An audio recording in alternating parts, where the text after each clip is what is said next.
LGBTQ elected official in Charlotte. So make some noise for that.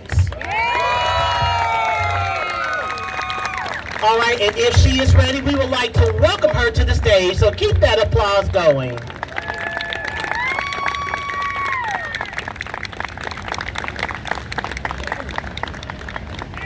Happy Pride, everyone. It is Pride Month. Thank y'all for coming out.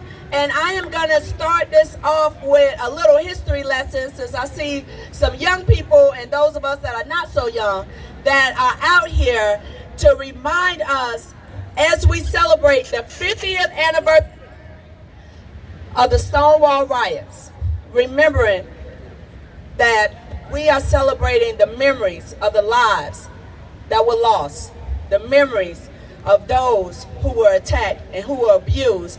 And we must recognize that two of our original leaders in the community was an African-American trans sister, Marsha P. Johnson, as well as a Latino trans sister who was only 17 at the time. So you young people can make a difference. Your age is not a detractor. And that young woman of Puerto Rican descent was Miss Sylvia Rivera. So we must give honor and homage to them.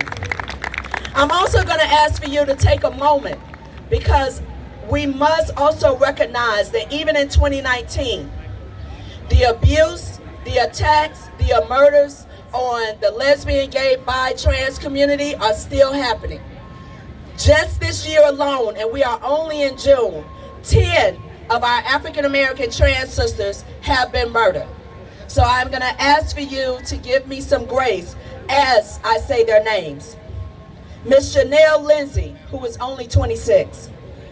Miss Dana Martin, who was 31. Miss Malaysia Booker, 34.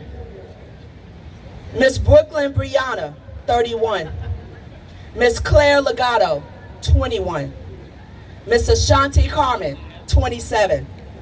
Miss Michelle Washington, 40. Miss Chanel Skurlock, age 23. Miss Jazeline Ware, whose age is unknown. And Miss Laylene Polano, who was only 27 and at Rikers Island, and who should have never been there in the first place. It is our responsibility to look out for our trans sisters and brothers. We are being murdered in the street. We must stand up. We must be proud. We must be out. We must challenge anyone in community, in office, in especially elected office. If we are not standing up for equality for all of our community, then we are not doing our job. In your business place, when you hear someone make a negative comment regarding the LGBT community, it is your opportunity to correct them and to challenge them at that moment, because it is through education and love that we will make a difference. I am LaWanda Mayfield. I serve you on City Council and have for 8 years. This year I'm doing something a little different. We're running at large. I have had the honor and pleasure of fighting for our community, but that fight does not end with me. It begins with all of us. So thank you for being out here today.